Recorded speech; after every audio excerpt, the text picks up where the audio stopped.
Hello friends, അങ്ങനെ നമ്മുടെ അതിഗംഭീരമായ റിപ്പോർട്ടുകളാണ് നമ്മുടെ ബസൂക്കിനെ കുറിച്ച് കിട്ടിയിരിക്കുന്നത്.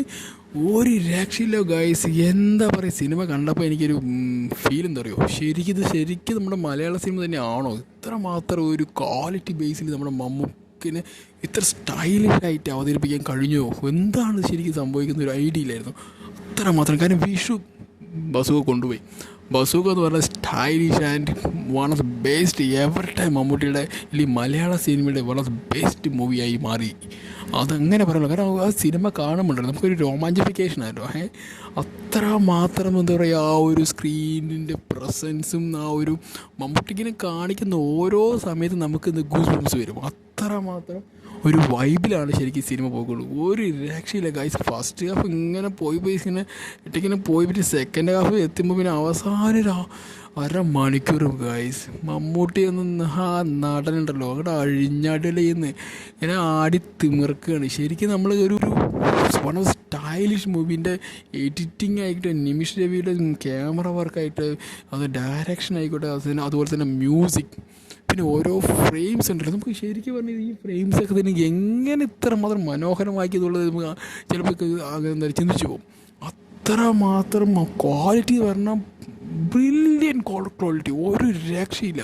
കാരണം ബസൂക്കിലും മമ്മൂക്കിൻ്റെ ഓരോ സീൻസും ചിലപ്പോൾ ലാസ്റ്റൊക്കെ വരുന്ന ആ ഒരു ക്ലൈമാക്സിനെ കൊടുത്തുള്ളൊരു സീനിൻ്റെ മോനെ ശരിക്കും നമ്മളുണ്ടല്ലോ അങ്ങോട്ട് ഇരുത്തി അങ്ങോട്ട് ഇല്ലാതാക്കും. ആ ഒരു ലെവലായി സാധനം ചെയ്തു വെച്ചിരിക്കുന്നത്. ശരിക്കും ഇത് ഡിനോ ഡെന്നീസ് പറഞ്ഞ വ്യക്തിക്ക് അഭിമാനത്തോടെ ജീവിതകാലം മുഴുവൻ ഇതൊക്കെ പറയാൻ പറ്റും. ഇത് ഇദ്ദേഹത്തിൻ്റെ സിനിമയാണ്, ഇപ്പോൾ ഈ കാണുക എന്ന് മറ്റൊരാൾക്ക് സജസ്റ്റ് ചെയ്യണമെങ്കിൽ അങ്ങനെ ചെയ്യാൻ പറ്റും. അത്ര മാത്രം ക്വാളിറ്റി പറഞ്ഞ ഒരു രക്ഷയില്ല ഗൈസ്.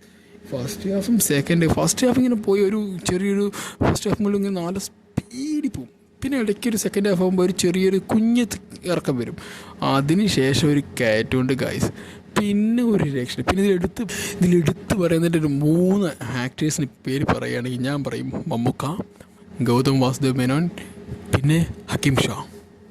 ശരിക്കും ഈ 3 പേരുണ്ടല്ലോ അതുകൊണ്ട് നമ്മൾ തൂക്കി അടിക്കും സിനിമ. മമ്മൂക്കയുടെ ഓരോ സ്റ്റൈലിഷ്, കാരണം ഓരോ ഫ്രെയിമിലും ഓരോ തരത്തിലുള്ള സ്റ്റൈലിഷാണ്.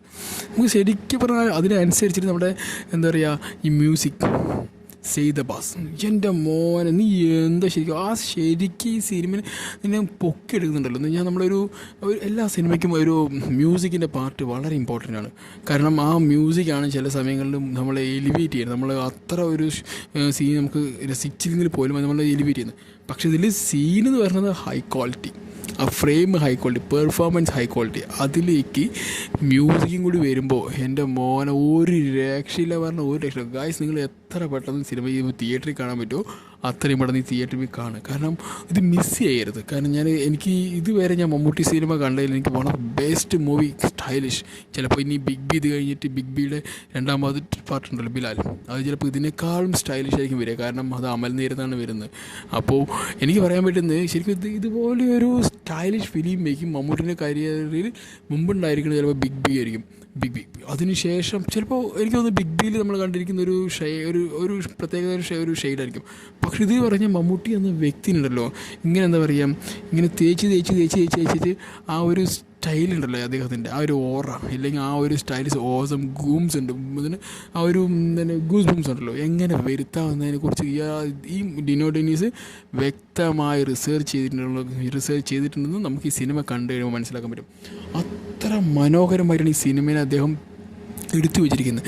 അതിലൊന്നും ഒരു ഡൗട്ടും ഇല്ല. കാരണം എന്താ പറയുക, സിനിമ കണ്ടിറങ്ങി നമ്മുടെ മനസ്സും എന്താ പറയുക ആ ഒരു ഫീൽ ഉണ്ടല്ലോ അത് നമ്മൾ വിട്ടു പോകില്ല. അത്ര മാത്രം ക്വാളിറ്റി ഓറിയൻറ്റഡ്. ഇപ്പോൾ ഡയറക്ഷൻ, സ്ക്രീൻ പ്ലേ എന്ന് പറയുക, പിന്നെ എന്താ പറയുക അതിൻ്റെ ക്യാമറ വർക്ക്, പിന്നെ acting, each and every part നമ്മളെ ഞെട്ടിച്ച് കളഞ്ഞ് പറയില്ലേ, അതാണോ ഗൈസ് ഉണ്ടായത്. കാരണം ഒരു രക്ഷയില്ല. പിന്നെ ഇതിൽ വേറെയും കുറേ ആക്ടേഴ്സൊക്കെ ഉണ്ട്. നമ്മുടെ ഷൈൻ ടോം ചക്കൊക്കെ വരുന്നുണ്ട്, എല്ലാം വരുന്നുണ്ട്. ഇപ്പോൾ ബാബു ആൻ്റണി വരുന്നുണ്ട്. അതൊക്കെ നല്ല നല്ല ക്യാരക്ടേഴ്സ് തന്നെയാണ്. പക്ഷേ നമുക്ക് ഈ സിനിമ മമ്മൂട്ടിയുടെ വരുന്നത് one of best ever time stylish. ഇപ്പോൾ ഇന്നേക്ക് അത് അങ്ങനെ പറയാൻ പറ്റുള്ളൂ. ചിലപ്പോൾ ഇത് കഴിഞ്ഞാൽ ചിലപ്പോൾ ഇതിനേക്കാളും ബെറ്റർ വരും. കാരണം മമ്മൂട്ടി അറിയാലോ എന്ന് പറയുന്ന പോലെ അദ്ദേഹം മാറ്റിക്കൊണ്ടേയിരിക്കും. അത് തന്നെയാണ് ഗൈസ്, ഒരു രക്ഷയില്ല. നിങ്ങൾ എത്രയും പെട്ടെന്ന് സിനിമ പോയി കാണാം. കാരണം ഡിനോ ഡെന്നീസിൻ്റെ എന്താ പറയുക ആദ്യ സംരംഭമാണ് അത്. 100-ൽ 100 മാർക്കാണ്. അദ്ദേഹത്തിൻ്റെ ഡയറക്ഷനെയും അദ്ദേഹത്തിൽ നിന്ന് കഥാകൃത്തിനെയും പിന്നെ അദ്ദേഹം എന്താ പറയുക ഈ നിമിഷ് രവിയുടെ ക്യാമറ വർക്ക്, പിന്നെ നമ്മുടെ സെയ്ദ് അബ്ബാസിൻ്റെ മ്യൂസിക്, പിന്നെ നമ്മുടെ എല്ലാമായ മെഗാസ്റ്റാറിൻ്റെ പെർഫോമൻസും സ്റ്റൈലിഷുമായ ഓറയും എല്ലാം കൂടി എൻ്റെ മോൻ ഇത് കൂടുതൽ പറഞ്ഞപ്പോൾ കുറേ ദിവസം ഇങ്ങനെ പറഞ്ഞുകൊണ്ടേയിരിക്കും, ഈ പറഞ്ഞുകൊണ്ടിരിക്കും. അതുകൊണ്ട് ഞാൻ നിങ്ങൾ എത്രയും പെട്ടെന്ന് സിനിമയിൽ കാണുക.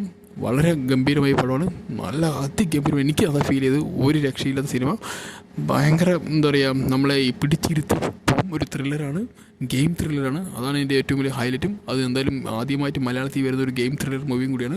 ഇല്ല, മലയാളത്തിലല്ല, നമ്മുടെ ഇതിനു മുമ്പ് ഹിന്ദിയിൽ വന്നിട്ടുണ്ട്, മറ്റേ റാവണൊക്കെ വന്നതാണ് തോന്നുന്നു. അതുപോലെ ഒരു മൂവി തന്നെയാണ് തോന്നുന്നു.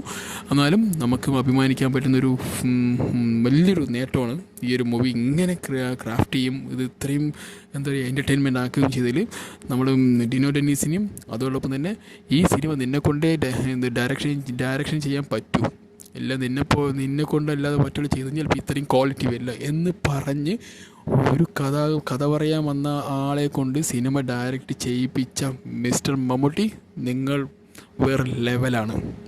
Okay, bye bye guys. ഇനി അടുത്ത അപ്ഡേറ്റുമായി വരുന്നതായിരിക്കും. Bye bye, see U.